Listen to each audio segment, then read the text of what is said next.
WNST, Towson, Baltimore, and WNST.net. Wonderful time of the year. You know why it's the most wonderful time of the year? Because as a young lad, probably the only World Series the Orioles will win. As a Colts fan, I died a little with Burt Jones back in Ghost to the Post, but lost my team, got a football team back, had one parade, two parades. But there's that Stanley Cup heart of mine, that Capitals thing that goes back to, Dennis Maruk for me and my dad taking me down to the Capitol Center and the sky blue ice and Barry Trotz. And I'll spare Rob Carlin all the nonsense that he goes through with Alan May and with Koken and with Locker and everybody else who has struggled. Rob, it's playoff time, man. Please, talk me out of the tree. Tell me this is the year that you and I are going to be talking 6 weeks from now about a 7-game Stanley Cup final that somehow, some way, we could come home and ring the victory bell like we've always wanted to do.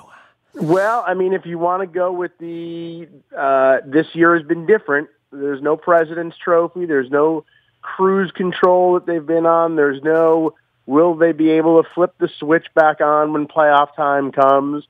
I mean, they've done that. They've been there, and it has not worked. So this year, they go in playing great hockey. They've won, 12 of their last 15.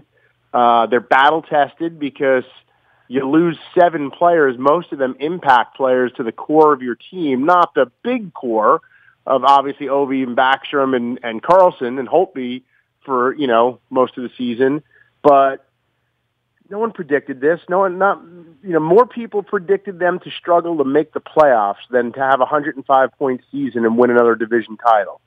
And the crazy thing that, that we talk about is the way this season has gone with the ups and the downs and Backstrom going through a 21-game streak where he didn't score a goal and Oshie going through 1 goal in 27 games or whatever it was. Well, the Oshie injury was obviously a huge factor that really shows you the fine line between playing well and not well. And the goaltending situation would also be just a huge, huge part of But they did all of that and still won a division title, which is an 82-game grind. So, look, who knows? I don't know. The hot goalie, the right matchup. Maybe, someone takes the Penguins out and they don't have to worry about the Penguins. And frankly, we were talking about this on our Caps Extra podcast. The team they probably played the best, the most recent, was Pittsburgh when they dominated them on Easter Sunday night at their place. So, look, the Columbus series starts Thursday night and the Caps are going to show up on time, using old John Harbaugh'ism. They're going to show up on time and ready to play. And round 2, whenever that starts, they will show up on time and ready to play. And I kind of like how this team has fought through all of that adversity, and here they are on top of the division again. You grew up an Islanders fan, man. You know what it was like. You know what I mean? You know what it was like to win and to taste that.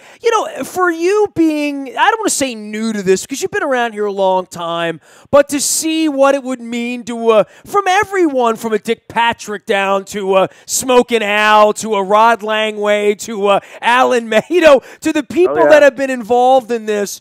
It really all is, and I know for the audience right now, right, it's all just sort of like window dressing for wake me in 6 weeks and have them playing this kind of hockey because we've seen them come into this in all sorts of ways, right? We've seen the young Ovechkin and the old Ovechkin. We've seen the injured Ovechkin and the healthy Ovechkin. We've seen the Ovechkin team where all they have is offense and no defense. We've seen the team with the bad goaltending. We've seen the team with the bad luck. We've seen the team go up to, have the Rangers beat in Game 6 and then lose in overtime in Game 7. We've lost to everybody from Montreal. So just straight on, the entire history of the franchise that sits here that, the Cubs could win, right? The Red Sox have won a handful of times now, right? UNBC won. At some point, it just feels to me like a run here because of the way they're playing right now, I'm never going to get overconfident, but there's a lot to like. There's a lot to recommend them other than the history itself, even the recent history, even the last 4 or 5 years, and Trotz coming in the last 3 years and what they went through with the coaching before all that, going back to Boudreau. This team here feels a little more understated, and less is expected of this team, I think, outside of the fan base, right? Absolutely. I mean, that was, arguably the most depressing dialogue you just went on. I know. I'm sorry. I'm sorry. But I was there, Game 7, 87 with the Islanders. I mean, it was 31 years ago. Yeah, no, I hear you. And 31 years ago. And it's, look, I spent a long time in Baltimore and, was there when the Orioles were terrible and, was there luckily enough when the Ravens were, great and through the run. But now being sort of living the D.C. part of this, the D.C. curse that people joke of, that's legit. I mean, that is... Well, there's a lot of pain going on there for the Nationals, for the Wizards, right, the Bullets, Nats, the Wizards, the Redskins, which I revel in their pain. Sure. But it is a feeling of... And I get it. Last year, I probably came on with you, and I did a whole bunch of other stuff leading up to the playoffs, and I was... This is the team. This is the year... They're going to work it. They're going to, get rid of all those ghosts and the monkeys on their back. They were built to win a Stanley Cup last year. Dude, I'm not doing monkeys. I'm not growing a beard. I'm not growing a Fu Man. I'm not doing any of that. I'm just laying low, and I'm going to the games. That's what I'm doing, Carlin. That's my game. My game plan this time is to mix it up. I'm going to sit out the couple of games in the first round and I told Trotz 2 weeks ago, we had him up at Michael's Cafe in Timonium. I said, look, man, I need to saddle in for a long ride here this time around. I'm not going all in early. I'm betting that we're still going to be at the bar when it's smoky after midnight. That's just the way I'm playing it here, Rob. I hope so. Like I said, there's so many different factors. And, the Kings were an 8 seed when they went on to win the Stanley Cup, and Nashville was an 8 seed last year, and they, play for the Cup, and they're probably the odds-on favorite to win it this year. It's a crazy sport where the best team, the team that wins the President's Trophy year after year, has not gone on to win the Stanley Cup. So it is a playoff, I think, like any other sport. And, it really does come down to goaltending and health, because these teams beat the snot out of each other every single round.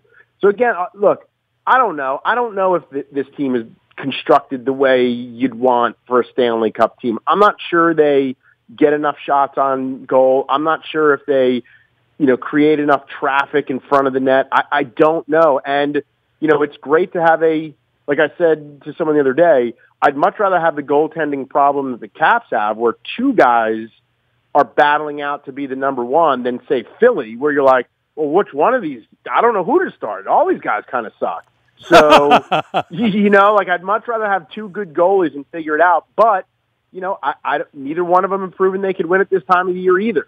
But, you're looking at that team and you go, all right, over the course of 82 games, this sort of flawed team that we're not sure plays the right way has figured out a way to be better than the Penguins and better than the Flyers and better than the Blue Jackets. So, let the chips fall where they may and see how they stack up. I like the first-round matchup. Tortorella scares me. If you're worrying about the hot goalie, Bobrovsky scares the hell out of me. But I think they're just better than Columbus. And I like the first-round matchup, but then we'll see who survives the Philadelphia-Pittsburgh matchup. Rob Carlin, he does it all for the Washington Capitals pre, middle, post, 2 in the morning, 5 in the morning, on Facebook Live for breakfast, having coffee and lunch and talking the pregame skate with you, part of the Caps content team at what used to be I'm not going to say it. I'm going to say NBC because I'm so used to saying the other thing, for all those other years. Now, I'm going to say NBC Sports, and you can find him, and this is the best part on Twitter. It's Rob Carlin, NBCS. Go find him there. You guys are doing a bunch of stuff. I mean, I'm kidding around, but there's a bunch of things happening leading up to each and every one of these games. This is a very festive time of the year for all of us, and it's weird for me, like, between Masters and baseball, 14-inning games, and all-nighters this weekend, and getting ready now for hockey and all these other series that happen over the next 10 days because I want to keep an eye on Flyers. I want to keep an eye on the Predators on the other side. I'll be up late with the star, the Golden Knights and everything going on out west with the Kings and all that stuff. So it really is sort of 24/7. It's a little bit of a World Cup of hockey the next couple of weeks because there's so many teams and so many storylines, and someone's going to get in deep doo-doo by losing game one. You got to make sure that's not you, Rob Carlin, right? Absolutely. I mean, that's the thing. All of this, as I said last night on TV when we started our show, the preliminary is done. And by preliminary, I mean an 82-game grind of a regular season. And now the first goal that's let up in game one, whoever gives up that goal is immediately on the defensive. You work your whole season to position yourself right. You give up that first goal, and it's all out the window. And now you're chasing your series. So, yeah, you don't want to. What's that, Mike Tyson? Everybody's got a plan until they get punched, right? Exactly. And that's it. You want to play the right way. You want to have the attention to detail. You want to do the right things, get that early lead because, and I think that's been a problem with the Caps over the years. You've lived it, is when that first thing doesn't go their way, it's that collective, here we go again. And it does seem to permeate into that team. It's heavy, dude. It's really, really heavy. As a fan, it's heavy. 3 minutes and 54 seconds into the game on Thursday night, if you're losing 1-0 because somebody gives one away or somebody trips somebody and puts you short, all the air, everything just leaves. You feel the breath go out. But look, this team's not been about that. This team hasn't been about 4-game facers. They had some adversity in Toronto last year. I was a part of that. I was up there in Pittsburgh, and they beat the snot out of the Penguins that night at Game 6, and I got to rub it in Mike Tomlin's face 3 feet away, which was a lot of fun, elbowing him and high-five. I had a party for Game 6 then, but it's Game 7. It's always a close game. Sometimes it's an overtime game. Sometimes it's double. Sometimes it's triple. Hell, we'll play all night. But the Penguins thing's fascinating because if they somehow side-doored this thing, let's say they get through Columbus in 4 or 5, and it's easier. And the way they're playing right now, I would have no problem believing that. It is this team built for the long haul, and you see holes in this team. You see them play more than anybody on a night-to-night basis, and I would agree with you. There was something about some Justin Williams and some other sugar and spice that this team had in other years that made them President's Trophy winners, that made them look so good this time of the year. I'll say this to you, Rob. The thing I love about them is 8 looks like he really wants to get his name on it looks like it's important to him, and it's not always important to guys that have $100 million and the pretty girlfriend and Putin on the hotline and everything else that's going on. To see this kid want it, we didn't see that from Yager around here by the time he got here. I promise you that. No, I think he understands what his legacy is and what it will be with and without the cup. He knows without. He feels that every day, right? Right. He knows, and I think it's very important to him. He's been great all year, and I think he should be in the discussion for the Hart Trophy for the MVP.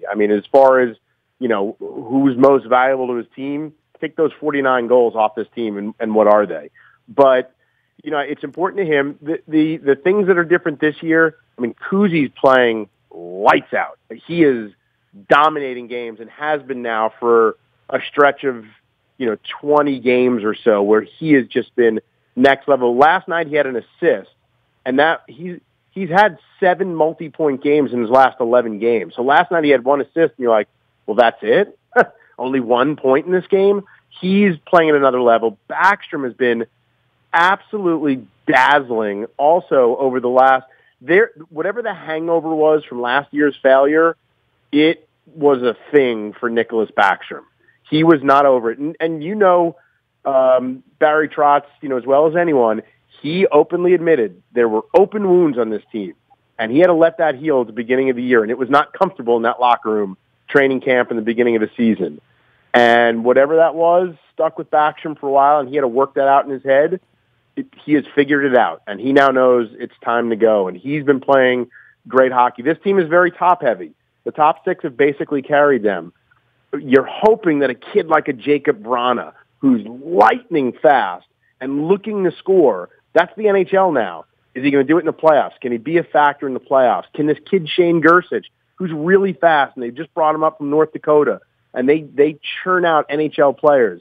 Is he ready if his number is called in the playoffs? You need Devontae Smith-Pelly's done everything right over the last 2 months except score a goal. They can't go with no production from the bottom six like they did last year. So they're going to have to find those other guys that Pittsburgh always turns out, the Jake Gensels that they always come up with. If those guys could chip in and then Kuzi and Backstrom and 8 dominate like they've been dominating, I feel good about things. But there are a lot of ifs in that. So we'll see what happens if those guys are battle tested and ready for this, because this is a whole different thing than what that was in the regular season. Rob Carlin is holding every night free on his calendar from now through the middle of June, including charity skates with the Stanley Cup later on. He's Rob Carlin, NBCS, out on Twitter as well as out on Facebook Live and a million other places as part of NBC Sports Washington's coverage of the Capitals. All of my coverage brought to you by our friends at Howard Bank, a relentless commitment to being the best at everything they do. Branches throughout Baltimore and Maryland sponsoring us. We're so appreciative of all they've done for our community and charity series, now heard on Thursday mornings on our Facebook Live as well as on our YouTube WNSTV channel. Also brought to you by Cole Roofing. We all felt those March winds blow in. Now that April's here, get your roof protected. I had a little roofing issue last month when the old 65-mile-an-hour winds took the roof off. Don't let it goof on your roof. Call our friends at Cole Roofing as well as at Pfister Energy. Our morning newspaper delivers each and every morning now, all brought to you by our friends at Planet Fitness at planetfitness.com. Still $10 a month to get in the best shape there. It delivers digitally at 7 a.m. each and every morning to your email inbox. It's all brought to you by our friends at Planet Fitness as well as the Maryland Jockey Club, with those Laurel entries now involved there as well as at the front page of WNST.net as well. And they've got big racing over there. I hope to have that problem, that NBC racing issue like third weekend of May, because the Caps are taking on, I don't know, Tampa, Boston, who knows. Columbus is the first one, Rob, and this is a unique one, right? I mean, Tortorella, we're familiar with some of this and familiar with some of their issues. Match this up for me. I mean, and a lot of times it's either a blessing or a curse. They come out flying. They steal a couple of games. Let's see they do get through this thing in 4 or 5. That would be a little unprecedented. I mean, the Caps never sort of take any easy way out. I have no doubt they'll be playing a 6 or a 7 in this series. But Columbus, good matchup or bad matchup as you see it? Well, they've dominated them. They've had their number over the years, so that's good. Tortorella scares me because he knows how to play the Caps. He's had a lot of success against them over the years. There's a lot of Game 7s involved in that.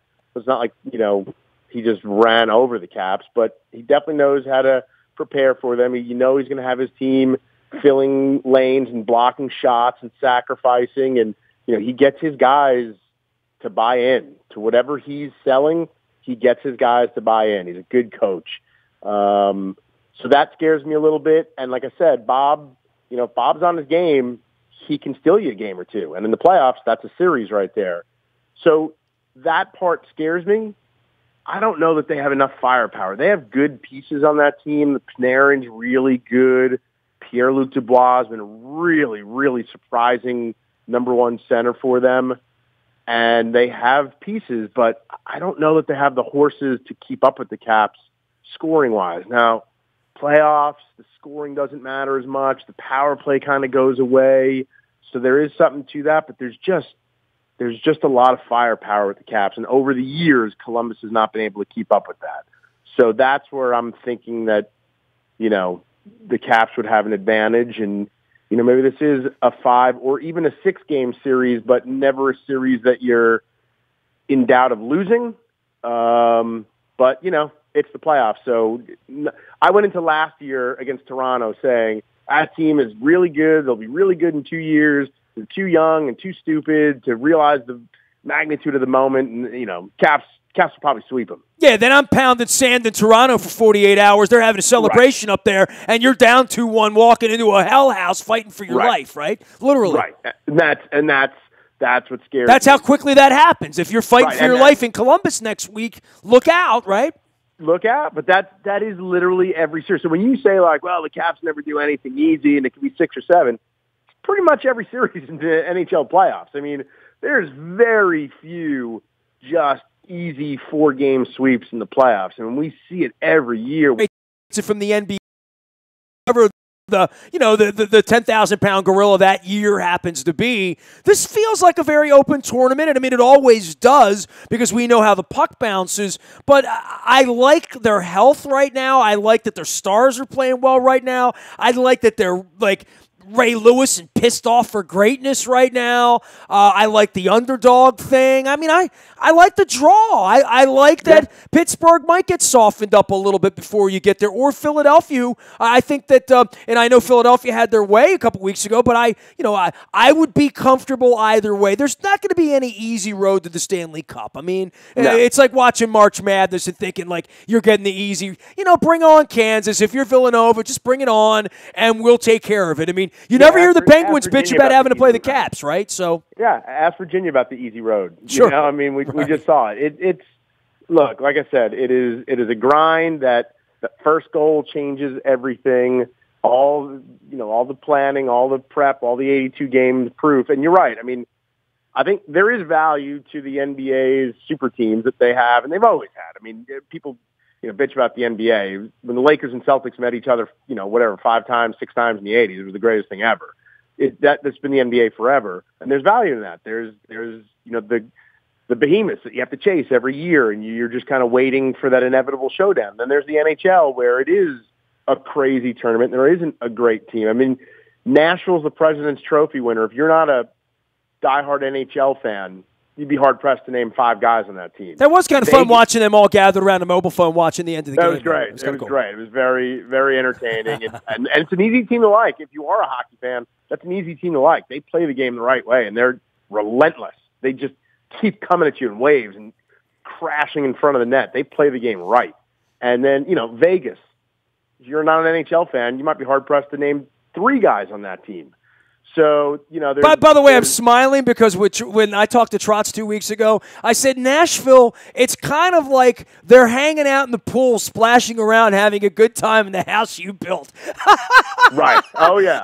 Literally, that's what it feels like with Nashville because that's turned into such like a hockey party thing. And wouldn't it be something if that's what's there at the end of the road? And I know Trotzy went through that last week when David Poyle comes through and they're winning President's trophies and all that. But there's a story behind every curtain here. Vegas is the other part of the Capitals family tree out on the Western Conference, right? Yeah, I think that the house that Trotz built, they kind of leveled it and then built a bigger house with a bigger swimming pool in Nashville now. He had a nice foundation. They have built upon that and knocked down the neighbor's house and bought out that land too, because that is a hockey hotbed. I was lucky enough to call a game or do the pregame for NBC during the Olympics, and we did a Blues Preds game out there. Place is bananas. I like it. I love it. I want some more of it. Rob, I am literally, if I could reach my arms out here on the camera, I'm about 9 feet away from a whole closet full of Predators jerseys, from my association with Trotzy over the years. So I had a good time watching that last year, but I have a good time watching the whole tournament. And I think a lot of this goes back to trading deadlines and little pieces and players that were brought in. And I think for the Caps, defensively, they've done a lot of shifting around here. I mean, over the last 2-3 months where Trotz and the organization's gotten a look at a lot of different pieces because those are the pieces that are going to be at their 3rd and 4th line on dog-tired nights and double overtime, which is coming down the pike here the next 3 weeks, right? Yeah, for sure. And you said defensively, I mean, the little quote-unquote minor moves that Brian McClellan made at the trade deadline this year, guys that nobody really knew anything about. They make a move for Michael Kempny from Chicago, who's a 6'7" defenseman, 6 or 7, not height-wise. He's the 6th or 7th defenseman in Chicago. And you're like, you're bringing in a depth guy from a team that's out of the playoffs? And he goes in and totally stabilizes the defense. He's been great. Scored a goal in the regular season finale against the Devils, had an assist in that game. He's been really, really good. And just, getting to watch a game with Alan, you learn so much about a game, and he really shows me different ways, different little things, clean exits, the right first pass that Kempney does.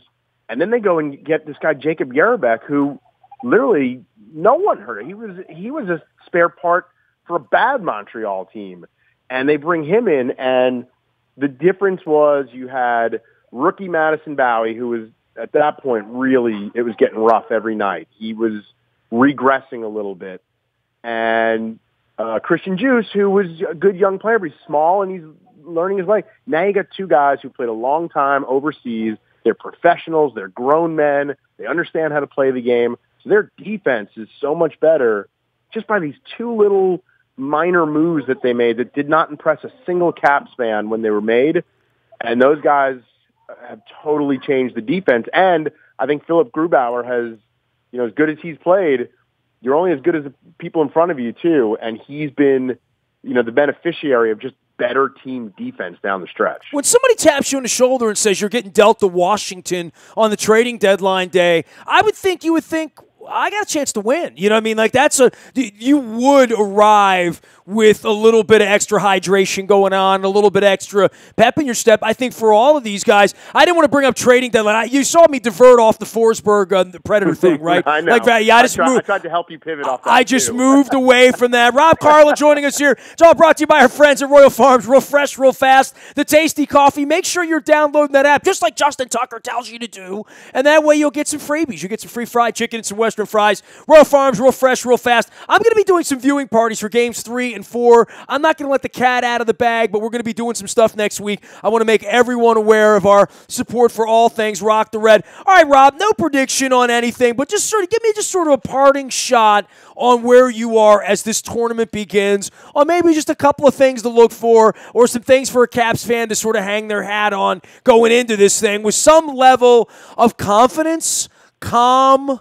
I'm doing this the same way I did Epcot 2 weeks ago with my wife on a hot day. I'm packing for a long day. You know what I mean? I'm going hydration. I'm wearing a hat. I'm wearing sunblock. I'm going into this thing prepared like Pedro Morales back in the 70s, ready for any kind of action here. Anything that happens. I think that, like I said, I think the best guys are playing their best right now. And, from Ovi to Backstrom to Kuzi, she's been a lot better recently, and they sat him out wisely, a couple of the last few games there. Make sure he's healthy and right. No need. They'd wrapped everything up. The defense has gotten much better, and we'll see if these kids are ready to produce. They got a ton of playing time in important games, and now it's time to take what they've learned over that 82-game grind. And, guys, as a result of some of these moves and some of these kids getting called up, it's brought about competition, and competition's good. DSP had a fight for playing time. It wasn't given to him. Alex Chason, whenever his number was called, he has seemed to produce. It wasn't called often. He's not a guy I think you want to go 82 games with, but when he's gotten his number called, he's produced.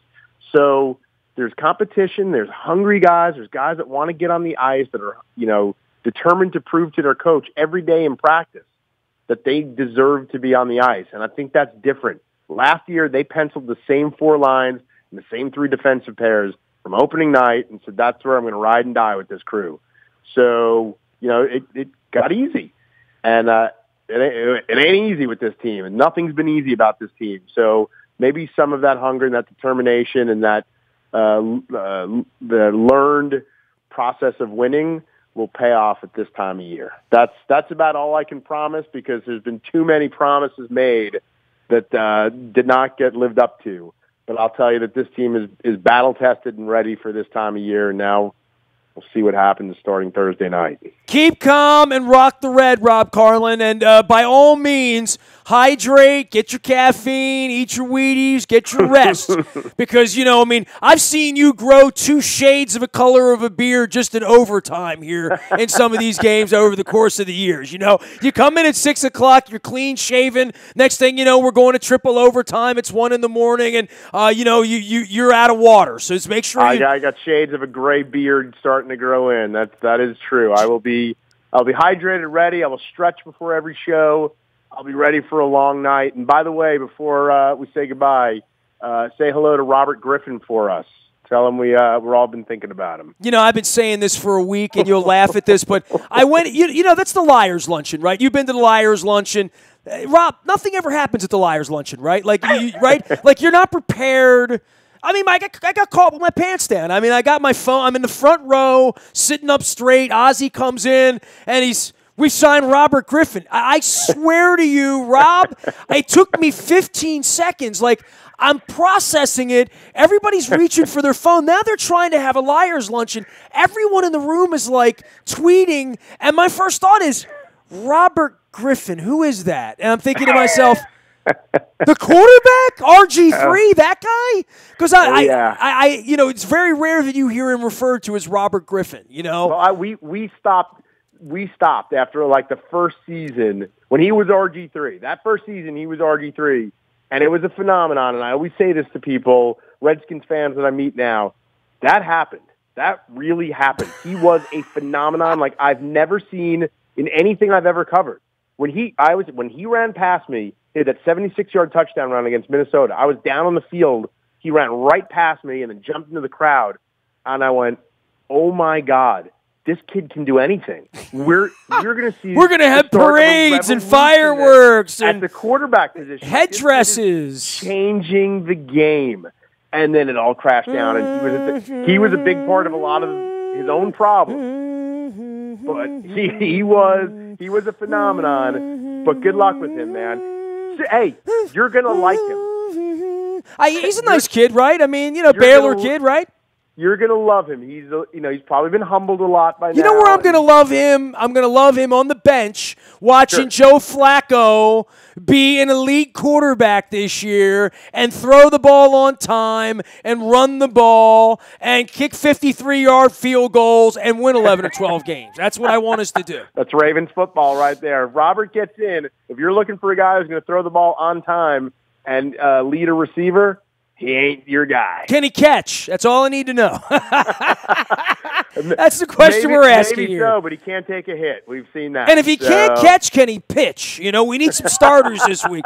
Rob, be good, man, and rest up.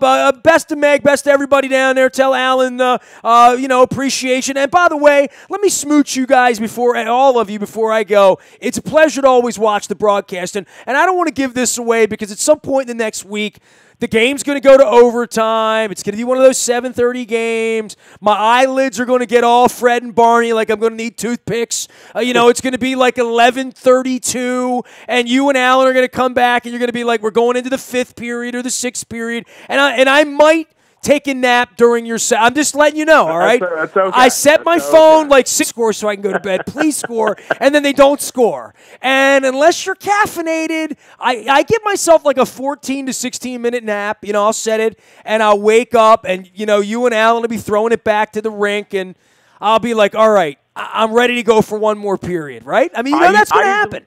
I usually ask Alan one question, and I set a 3-minute timer to catch a nap while he answers. What's the latest you've had to throw to you after an overtime game, like where you begin your broadcast? 12:45, 1:15. That's happened to you. Yeah, there was definitely a time last year where we didn't get out until probably close to 2:00 in the morning. I can't remember what night it was, but I do remember going on and thinking like, is anyone going to be watching this? Yeah, did we play in Seattle tonight? Like, where, is this a 1 a.m. post-game Oriole thing? Or like what, Yeah.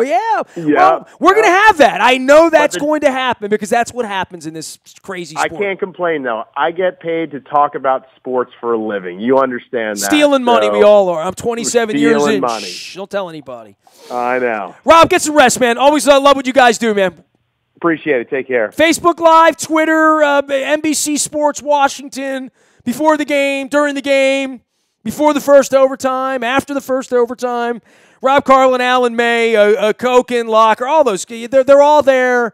Go check them out. They do great work. All of my WNST programming brought to you by our friends at Pizza John's. That's my mom's favorite pizza. That's my wife's favorite pizza. I'm going to have maybe a little pizza party and watch the Caps before it's all over with here. Back River Neck Road, they've been doing it 50 years down in Essex. Go see why. The pizza's great. If you've never been, go. If you've been, so go back.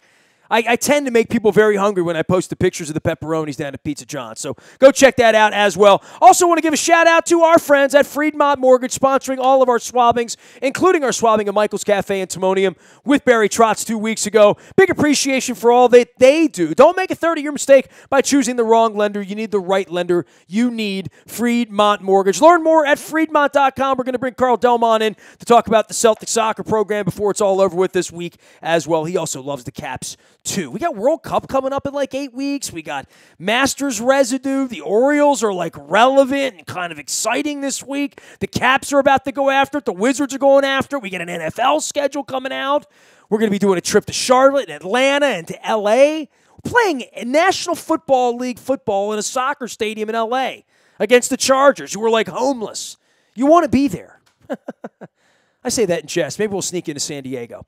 Nasty at WNST.net finds me. I am out in the buyatoyota.com audio vault 24 hours a day from anywhere in the world on your mobile device by downloading the TuneIn Radio app. We do come in crystal clear from anywhere in the world. Download, listen live when you want, where you want, how you want, just like Steely Dan and no static at all in FM. By the way, they're playing the Model Lyric, our new partner, later on in the fall. We'll be telling you more about Steely Dan and about all sorts of things, including the Wild Krats this week. So I'm going to be giving some tickets away on Twitter later on in the week. You'll want to tune in for that. I am Nestor. We are WNST.net, AM 1570 in WNST, Towson, Baltimore. And we never stop rocking our red and talking Baltimore sports. We are WNST, Towson, Baltimore, and we never stop talking Baltimore sports.